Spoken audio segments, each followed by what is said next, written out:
Hi, my name is Zoe Sparks, and for my senior project, I chose to do art therapy.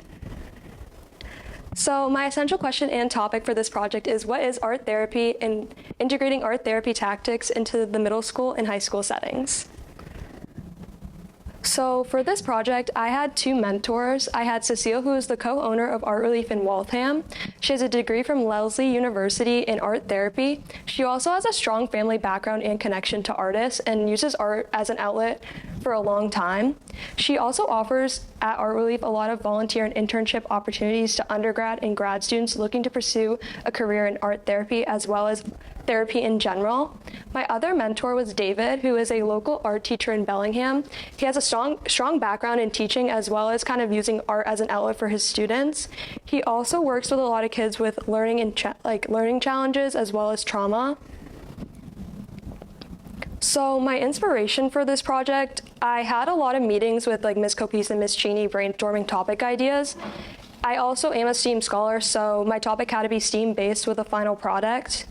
My original plan was doing a hospital mural in a pediatric wing. I want to kind of go into nursing in the medical field, so that was kind of where I was planning on going with my project. However, I had a lot of challenges getting feedback from hospitals just with privacy and kind of the safety of the patients and staff, so they weren't really allowing me to do the mural itself. They kind of gave me that option to maybe do a fundraiser, stuff like that, but I kind of really wanted to do something that's involved in the medical. So I had a midsummer meeting with Ms. Cheney and Ms. Copese kind of talking about that and that challenge, and I just had the opportunity to either go to the art route or kind of the medical field, which I decided to do art, and I discovered art therapy and its benefits not only in the school setting but also in the hospital setting. So I decided to reach out and connect with a lot of local art therapy centers. I definitely got a lot more positive feedback from art therapy centers compared to the hospitals and medical centers. Art Relief in Waltham was definitely the most interested in giving me that volunteer opportunity. So my timeline for this project, late August to early September, I was definitely figuring out my volunteer schedule with Art Relief. So there was a lot of emailing back and forth about dates, times, kind of locations and stuff like that. September into January was definitely volunteering and kind of keeping up with that. I also had to keep a personal journal where I wrote a lot about kind of the activities we did throughout that, working with the students and anything that I kind of particularly noticed. This is confidential just for privacy reasons of the participants and staff. November was definitely identifying my target audience that for my art therapy sessions I was going to be running through the school. So that's through the TIES program, the CFB, Senior Center, or library. January, my goal was definitely kind of building my art therapy program for my target audience. I decided to kind of go with a middle school and high school setting just because that's where I am now, and also that was where I was most interested in teaching. February, I was running my sessions for my classes. So I had two classes. I had Miss Radcliffe's 8th grade art class and I had Miss Marconi's class. And then I also had the opportunity to run a mini session at the Senior Project Showcase, which I really enjoyed, and showcasing it to the other grades. And it was really important for me to kind of get my project out there. So planning the lessons, I had to reach out to Miss Radcliffe and Miss Marconi just to try to find time, see if they were interested in me in showcasing this, and they really were. I also had to figure out dates that didn't just work for me, but everyone involved. I had a lot of free time just with my schedule that I had able to kind of practice my lessons and kind of go to them. So I really had to work with them with their classes and their class sizes. I also had to kind of plan materials needed for the class sizes. So I had two very different sizes. I had a class of a little over 20 and a class of 3. So definitely finding materials that I needed just to work with both of them.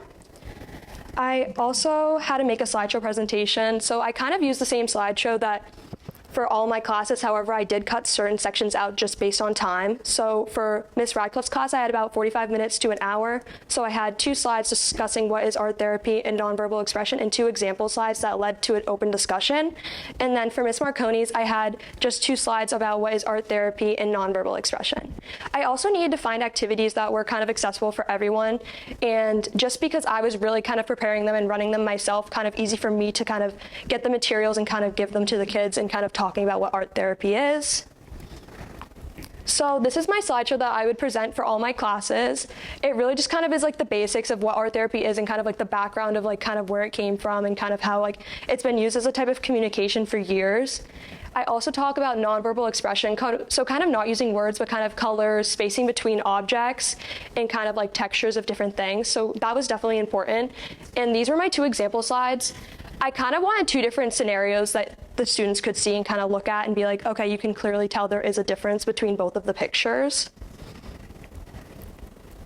So for Miss Radcliffe's class, I had plaster masks, and I was about a size of 20. Cecile recommended plaster masks because with an older audience, a lot of kids are more interested in kind of, building and creating different things. So that was definitely important. I discussed kind of like what art therapy is and kind of like with them. I also discussed key characteristics seen in art therapy. So like I said previously, like the spacing between objects can really show if there's any tension or distance between people. I also discussed what is nonverbal expression and kind of just not having to use your words, but kind of showcasing your emotions through art. I had the examples for students, which was definitely a big success. A lot of the kids kind of got involved and kind of were discussing with me what they saw, which I thought was like really positive and like their interest in learning about it. And I also wanted them to really kind of connect the masks to themselves and kind of like expressing themselves through the masks, which I thought was definitely important for them to kind of understand what art therapy is. So for Miss Marconi's class, I had a class size of about 3. I chose to do flower pots, not because I thought it would be kind of like an easy project. I thought that kind of like flowers symbolized growth and kind of like them growing throughout high school was definitely important. I did an intro to art therapy again, and also the characteristics of art therapy. So for art therapy, it's kind of like a broader term. It's kind of like an umbrella term for like a bunch of different things. So that can mean like dance, drama, writing, acting, and kind of physical art itself is definitely all under that term of art therapy. And that's kind of what I wanted to kind of discuss with them on how like you can kind of use this like to connect not only to yourself but throughout high school. Like I personally have used art as like kind of like an outlet through high school just to kind of keep myself like relaxed before a big test and kind of just to keep my like emotions in check, because sometimes high school can definitely be stressful. So kind of allowing them to have that outlet to use. I also had a voluntary discussion on kind of like what they did and kind of why they decorated the flower pots like that, how they did, which was definitely very successful. A lot of the kids got engaged in it and kind of discussed like how it connects to themselves or a family member that they were going to give it to, which I thought was really positive. I also did the Senior Expo, which I presented to juniors, sophomores, and freshman classes. We decided to do kindness rocks, which was definitely positive, and a lot of kids really enjoyed doing it. I presented the slideshow that I previously have shown, discussing what art therapy is and nonverbal expression. I did have the kids working while I was talking, just because we were so cut on time for about 20 minutes, and I kind of wanted them to really kind of get involved and like immersed in the art therapy and seeing how it's beneficial. For the 3 sessions that I ran for that day, I was full, like my classes were completely full. I had 15 out of 15, that's the number that I requested, and that's all the classes that I got. I also had a lot of kids come up to me afterwards discussing kind of like what they thought of it, and they really enjoyed kind of learning about art therapy and like the benefits of art therapy in schools. So how this connects to the vision of a graduate. So one of the questions that I had was recognizing using verbal and nonverbal cues in order to foster a positive and appropriate relationship.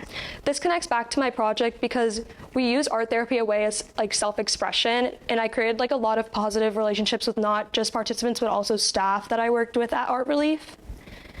Another question that I had was respects differing ideas and perspectives. We valued a lot of different ways of expressing our emotions and ideas. A lot of the kids like to use different materials to kind of showcase their emotions, and kind of allowing that to kind of foster was definitely important. And also some of the children express differently and experience things in different ways. They came from a variety of different backgrounds, so kind of allowing them to have that opportunity to connect with one another was also really important. Another question that there was is analyzing complex information and evaluating arguments. I learned a lot about what works best for children and kind of allowing them to kind of come up with their own ideas, and like with their variety of backgrounds too, that was definitely important. And I also really worked hard to design plans that worked for everyone's individual needs. Like all children are different, so kind of allowing them to have the opportunity is really important. I also learned a lot how to phrase things correctly to kind of get my point across, but also so that I can kind of comprehend what they're trying to give to me. So I didn't want it to be like a way that they seemed like really stressed out about like how to phrase things for me, but like rather they could connect with me at like a personal level, and I could too. So this slide is all of my hours noted down. So I was required to do 40 hours of community service, which I ended up doing a little under 70, as well as this has all my research reports, all my emailing that I had to send to the art therapy centers and stuff like that. So that was definitely really important, was a lot of like keeping track of my times and keeping up with like all my volunteering. There definitely was some challenges to my project. Like I stated previously, my original project, I did get a lot of rejections. So I think that was kind of like really important on trying to figure out a different project. I definitely wish I kind of knew that sooner, just because I spent so much time emailing, and I think I could have gone into that art therapy aspect a lot sooner. I also think finding volunteer time was definitely kind of a challenge too, because I am in school, and making that commute to Waltham during the week was going to be kind of an issue because they do close at 7. So it wasn't really worth me getting an hour or two potentially of community service during the week. So I decided to do those Saturdays and just do longer sessions. So I would do 5.5 hours every Saturday. And then Sundays they are closed, so that was the only real day I was able to kind of get those hours in. I also kind of needed to figure out projects that were not just appropriate, but like kind of like would able to like be educational for art therapy, but also kind of like be able to be set up by one person. It wasn't like too much stuff at once that I could struggle with that. So this is my works cited, and then questions.